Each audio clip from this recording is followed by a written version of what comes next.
ಎಲ್ಲೆಲ್ಲೂ ಶ್ರೀರಾಮ ಜಯರಾಮನ ಘೋಷವಾಕ್ಯ. ಶ್ರೀರಾಮ ಮಂದಿರದ ಉದ್ಘಾಟನೆಯನ್ನ ನೋಡಬೇಕು ಅಂತ ಕಾಯ್ತಾ ಇರುವಂತಹ ಲಕ್ಷಾಂತರ ಮಂದಿ ಎಲ್ಲರೂ ಕೂಡ ಈಗ ಅಯೋಧ್ಯೆಯಲ್ಲಿ ಏನಾಗ್ತಾ ಇದೆ ಅಂತ ಪ್ರತಿದಿನದ ಪ್ರತಿಕ್ಷಣದ ಮಾಹಿತಿಗಳನ್ನ ನೋಡ್ತಾ ಇದ್ರಿ.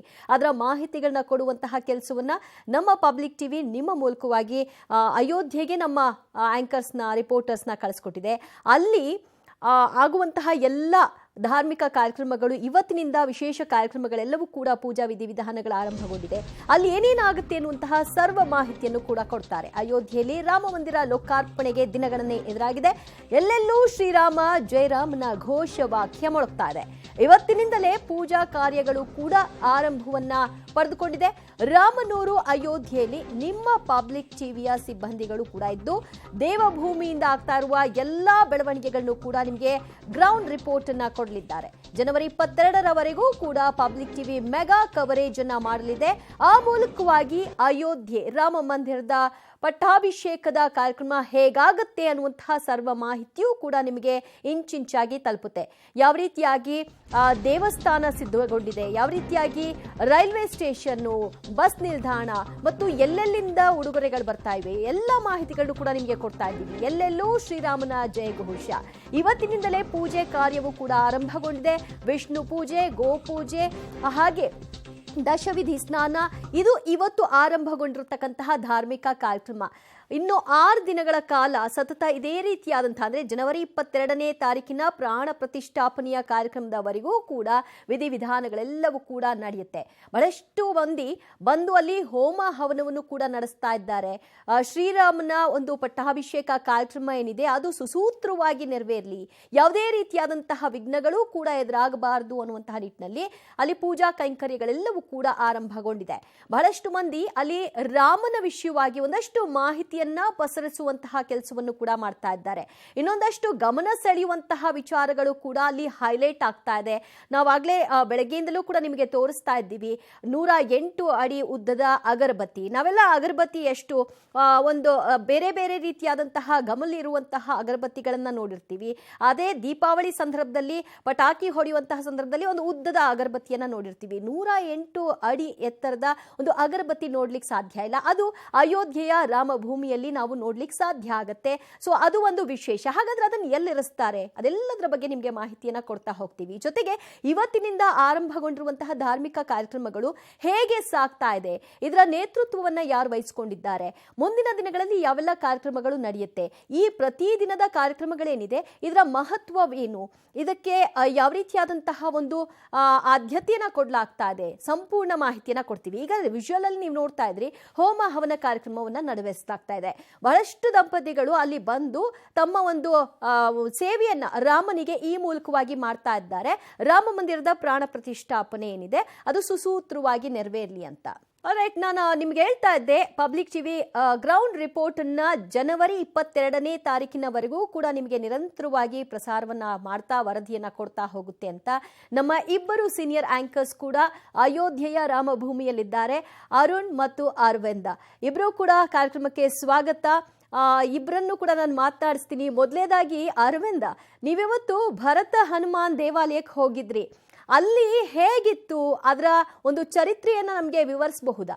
ಖಂಡಿತ ದಿವ್ಯಾ, ಇವತ್ತು ಬೆಳಗ್ಗಿನಿಂದ ನಾವು ಈ 3 ಕುಂಡ್ಗಳು ಬರ್ತವೆ. ಪ್ರಮುಖವಾಗಿ ಸೂರಜ್ ಕುಂಡ್, ಭರತ್ ಕುಂಡ್ ಮತ್ತು ಕೊನೆಯದಾಗಿ ಗುಪ್ತಾರ್ ಘಾಟ್ ಅಂತ ಅಂದ್ಬಿಟ್ಟು 3ನೇ ಪ್ರದೇಶ. ಅದರಲ್ಲಿ ಮಧ್ಯದ ಬಂದು ಭರತ್ ಕುಂಡ್ ಅಂತ ಅಂದ್ಬಿಟ್ಟು. ಭರತ್ ಕುಂಡ್ ಅಂತಂದ್ರೆ ರಾಮ 14 ವರ್ಷ ವನವಾಸಕ್ಕೆ ಹೋದಂತಹ ಸಂದರ್ಭದಲ್ಲಿ ಇಲ್ಲೊಂದು ಜಾಗ ಇದೆ, ಪವಿತ್ರವಾದ ಜಾಗ ಇದೆ. ಆ ಜಾಗದಲ್ಲಿ ಭರತ ಕುಳಿತು 14 ವರ್ಷಗಳ ತಪಸ್ಸನ್ನ ಮಾಡ್ತಕ್ಕಂಥ ಜಾಗ. ಅದು ಬಹಳ ಪವಿತ್ರವಾದಂತಹ ಸ್ಥಳ.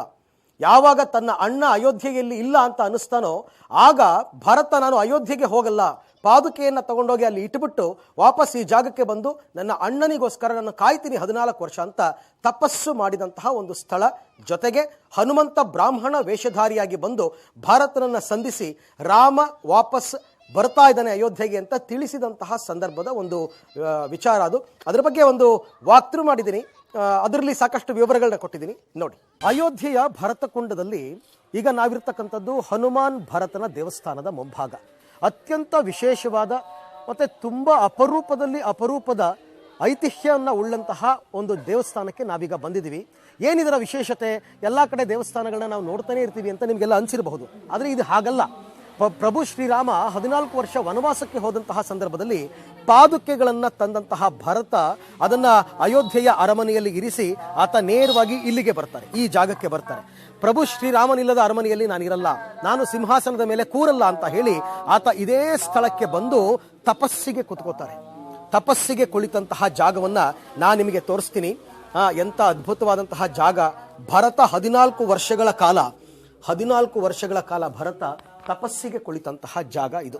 ಅಲ್ಲೊಂದು ರಾಮನ ಪ್ರತಿಷ್ಠಾಪನೆ ಮಾಡಿದ್ದಾರೆ, ಪಾದುಕೆಗಳನ್ನು ಕೂಡ ಇಟ್ಟಿದ್ದಾರೆ, ತಾವು ಗಮನಿಸ್ತಾ ಇದ್ದೀರಾ. ಬಹಳ ಅದ್ಭುತವಾದಂತಹ ಜಾಗ.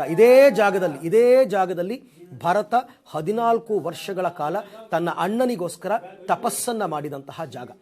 ಈಗ ಒಂದು ಪಾದುಕೆಗಳನ್ನು ಅಲ್ಲಿ ಇಟ್ಟು ಪ್ರತಿನಿತ್ಯವೂ ಕೂಡ ಇಲ್ಲಿ ಪೂಜೆಯನ್ನು ಸಲ್ಲಿಸಲಾಗುತ್ತೆ. ಭರತ ಕುಂಡದಲ್ಲಿ ಇರ್ತಕ್ಕಂಥ ಜಾಗ, ಅದಕ್ಕೋಸ್ಕರನೇ ಇದನ್ನ ಭರತ್ ಕುಂಡ್ ಅಂತಕ್ಕಂಥದ್ದನ್ನ ಕರೆದದ್ದು. ರಾಮನ ನಿರೀಕ್ಷೆಯಲ್ಲಿದ್ದಂತಹ ಭರತ ಬರಲಿಲ್ಲ, ನನ್ನ ಅಣ್ಣ ಬರಲಿಲ್ಲ ಅನ್ನೋ ಕಾರಣಕ್ಕೋಸ್ಕರ ಆತ ಏನ್ ಮಾಡ್ತಾನೆ, ಇನ್ನು ನಾನು ಬದುಕಿರಬಾರ್ದು, ನಾನು ಸಾಯೋದೇ ಸರಿ ಅಂತ ಹೇಳಿ ಚಿತೆಯನ್ನ ಸಿದ್ಧ ಮಾಡ್ಕೋತಾನಂತೆ. ಚಿತೆಯನ್ನ ಸಿದ್ಧ ಮಾಡ್ಕೊಂಡಂತಹ ಸಂದರ್ಭದಲ್ಲಿ ಹನುಮಂತ ಬ್ರಾಹ್ಮಣನ ವೇಷದಲ್ಲಿ ಬಂದು, ಯಾಕಪ್ಪ ಹೀಗೆ ಮಾಡಿದೆ ಅಂತಂದಾಗ, ನನ್ನ ಅಣ್ಣ ಭರತ ಬರಲಿಲ್ಲ, ನನ್ನ ಅಣ್ಣ ರಾಮ ಬರಲಿಲ್ಲ ಅಂತಂದ್ಮೇಲೆ ನಾನು ಯಾಕೆ ಬದುಕಿರಬೇಕು ಅಂತ ಹೇಳ್ತಾನೆ. ಆಗ ಅಯ್ಯೋ, ಇನ್ನೂ ಒಂದು ದಿನ ಬಾಕಿ ಇದೆ, ನೀನಾಗಲೇ ಯಾಕೆ ಚಿತೆಗೆ ಹೋಗ್ತಾ ಇದೆಯಾ? ರಾಮ ಬರ್ತಾ ಇದ್ದಾನೆ, ಪ್ರಭು ಶ್ರೀರಾಮ ಬರ್ತಾ ಇದ್ದಾನೆ. 14 ವರ್ಷಗಳ ಕಾಲ ನೀನೇನು ದೇವರನ್ನ ಪ್ರಾರ್ಥನೆ ಮಾಡಿ ತಪಸ್ಸು ಮಾಡಿದೆ, ನಿನ್ನ ತಪಸ್ಸಿಗೆ ಫಲ ಸಿಕ್ಕಿದೆ, ಬಾ ಅಂತ ಹೇಳಿ ಹನುಮಂತ ಕೊನೆಗೆ ತನ್ನ ನಿಜ ರೂಪವನ್ನ ದರ್ಶನ ಮಾಡಿಸ್ತಾನೆ ಭರತನಿಗೆ. ರಾಮಾಯಣದಲ್ಲಿ ಭರತ ಮತ್ತು ಹನುಮಂತ ಮೊಟ್ಟ ಮೊದಲ ಬಾರಿಗೆ ಭೇಟಿ ಮಾಡಿದಂತಹ ಸ್ಥಳ ನೀವು ನೋಡ್ತಾ ಇದ್ದೀರಾ. ಅದಕ್ಕೋಸ್ಕರ ವಿಶೇಷವಾದಂತಹ ಒಂದು ದೇವಸ್ಥಾನವನ್ನು ಕಟ್ಟಿದ್ದಾರೆ. ಈ ದೇವಸ್ಥಾನವನ್ನ ಭಾರತ ಹನುಮಂತನ ಗುಡಿ ಅಥವಾ ಭರತ ಹನುಮಂತನ ದೇವಸ್ಥಾನ ಅಂತ ಕರೀತಾರೆ. ಯಾತಕ್ಕೋಸ್ಕರ ಅಂತಂದ್ರೆ, ರಾಮಾಯಣದಲ್ಲಿ ಮೊಟ್ಟ ಮೊದಲ ಬಾರಿಗೆ ಭರತ ಹನುಮಂತ ಭೇಟಿಯಾದಂತಹ ಸ್ಥಳ, ಈ ಪವಿತ್ರವಾದಂತಹ ಜಾಗ, ಪವಿತ್ರವಾದಂತಹ ಸ್ಥಳ. ಅದಕ್ಕೋಸ್ಕರ ಒಂದು ದೇವಸ್ಥಾನವನ್ನು ನಿರ್ಮಾಣ ಮಾಡಿದ್ದಾರೆ. ದೃಶ್ಯದಲ್ಲಿ ತಾವೀಗ ಗಮನಿಸ್ತಾ ಇದ್ದೀರಾ. ಅಲ್ಲಿ ಆಲಂಗನವನ್ನು ಮಾಡಿಕೊಂಡಿರ್ತಕ್ಕಂಥ ದೇವರನ್ನು ತಾವು ಗಮನಿಸ್ತಾ ಇದ್ದೀರಾ. ಗರ್ಭಗುಡಿಯಲ್ಲಿ ಯಾವ ರೀತಿ ದೇವರಿದೆ ಅಂತಕ್ಕಂಥದ್ದನ್ನು ತಾವು ಗಮನಿಸ್ತಾ ಇದ್ದೀರಾ. ನೋಡಿ, ಇಲ್ಲಿ ಹನುಮಂತ ಮತ್ತು ಭರತ ಆಲಿಂಗನವನ್ನು ಮಾಡಿಕೊಂಡಂತಹ ಸ್ಥಳ. ಅದಕ್ಕೋಸ್ಕರ ಅದೇ ರೀತಿ ಮೂರ್ತಿಯನ್ನು ಇಟ್ಟಿದ್ದಾರೆ. ಹನುಮಂತ ಮತ್ತು ಭರತ ಆಲಿಂಗನವನ್ನು ಮಾಡಿಕೊಂಡಂತಹ ಜಾಗ ಇದು. ಪ್ರಭು ಶ್ರೀರಾಮ ಬರ್ತಾ ಇದ್ದಾನೆ, ಎಲ್ಲ ಕಷ್ಟ ಕೋಟಲೆಗಳನ್ನು ಕೂಡ ಮುಗಿಸಿ ಪುನಃ ವಾಪಸ್ ಇಲ್ಲಿಗೆ ಬರ್ತಾ ಇದ್ದಾನೆ ಅಂತ ಒಂದು ಮಾಹಿತಿಯನ್ನು ಭರತನಿಗೆ ಹನುಮಂತ ಕೊಟ್ಟಂತಹ ಸ್ಥಳ.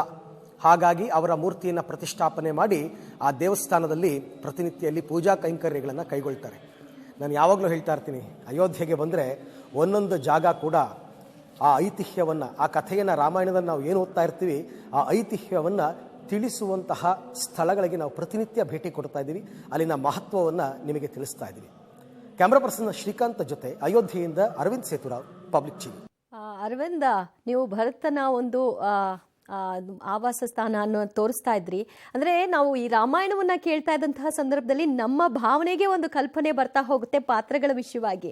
ಸೊ ಈಗ ನೀವು ಅಲ್ಲಿ ನೇರವಾಗಿ ಅಯೋಧ್ಯೆಯಲ್ಲಿ ಆ ಎಲ್ಲ ದೃಶ್ಯಗಳನ್ನ ನೋಡ್ತಾ ಇದ್ದಾಗ ಸಹಜವಾಗಿ ರಾಮಾಯಣದ ಕಥೆಗಳಲ್ಲಿ ಒಂದೊಂದು ತೆರೆದುಕೊಳ್ತಾ ಹೋಗುತ್ತೆ. ನಿಜವಾಗ್ಲೂ ನೀವುಗಳೇ ಗ್ರೇಟ್ ಅಲ್ಲಿ ಹೋಗಿ ನೀವು ನೋಡ್ತಾ ಇರೋದಕ್ಕೆ. ಎನಿಹೌ ಅದನ್ನು ನೋಡಿದ್ವಿ.